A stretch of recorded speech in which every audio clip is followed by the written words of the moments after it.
Welcome back. In this video, we are going to look at example 1 in our notes in section 5.1 and 5.2. In this example, we're going to be using this second fundamental theorem of calculus.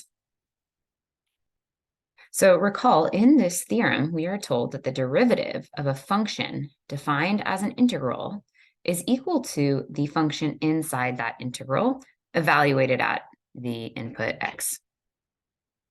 In example 1, we're asked to find the derivative of a of x, where a of x is a function defined as an integral. So using what we know about the second fundamental theorem of calculus, we know then that the derivative with respect to x of the integral from 1 to x of t squared dt is equal to the function t squared evaluated at x. So that would become x squared.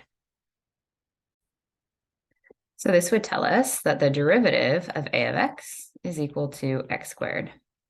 So what we've just done is use that second fundamental theorem of calculus. Okay, now that was pretty quick how we found that derivative. So maybe we're not so comfortable just accepting this second fundamental theorem of calculus yet. So why don't we take this derivative using a slightly longer approach without using this second fundamental theorem of calculus to help convince ourselves that it is in fact true. So to do that, we're still again finding the derivative of a of x, which is equal to the derivative with respect to x, again, of our function, the integral from 1 to x, t squared dt. So now in the previous sections, we've learned about computing derivatives of definite integrals like this. And rather not derivatives, that's what we're doing here, but computing the values of definite integrals like this. So let's carry out the work that would be involved for computing this integral, and then let's take a derivative of it. So let's investigate this green integral here a little further. Okay, so what we've learned from the previous section is that to compute this integral, we need to find an antiderivative of t squared. So recall we need a function, big F, whose derivative is equal to t squared.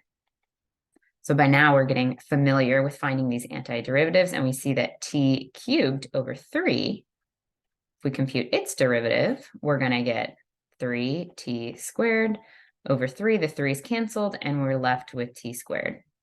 So here is our antiderivative for us of t squared. Okay, so then we know how to compute that integral.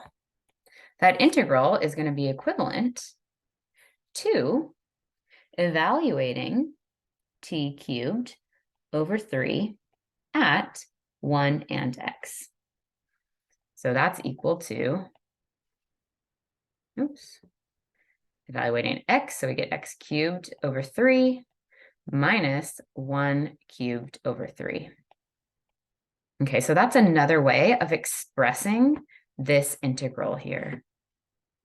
Another way of expressing this integral, I'll say it again just so we can meditate on it, is by computing this difference. Okay, so now let's take the derivative of that difference. So we're looking at the derivative with respect to x of x cubed over 3 minus 1 cubed over 3. So now we're just back in Calc 1 land. We're computing derivatives.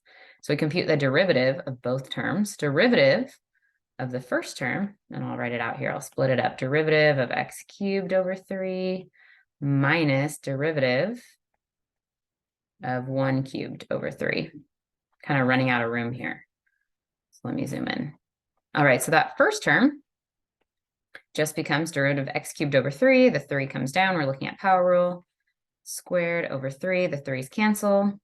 Minus derivative of 1 cubed over 3, or in other words, derivative of 1/3, is just 0.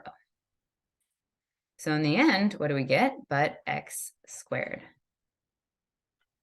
So let me zoom out and recap here.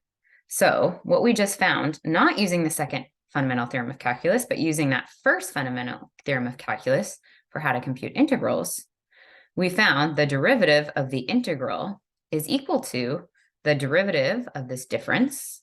That's using the first fundamental theorem. Then we take that derivative of each term, we get x squared. We get that function inside the integrand evaluated at x. So here is our second method for finding that derivative of the integral. But as we see in either method, using the second fundamental theorem of calculus or using the first fundamental theorem, we get the same derivative in the end. So I hope this also helps to convince ourselves that this second fundamental theorem of calculus is in fact true. Awesome. Thanks for watching.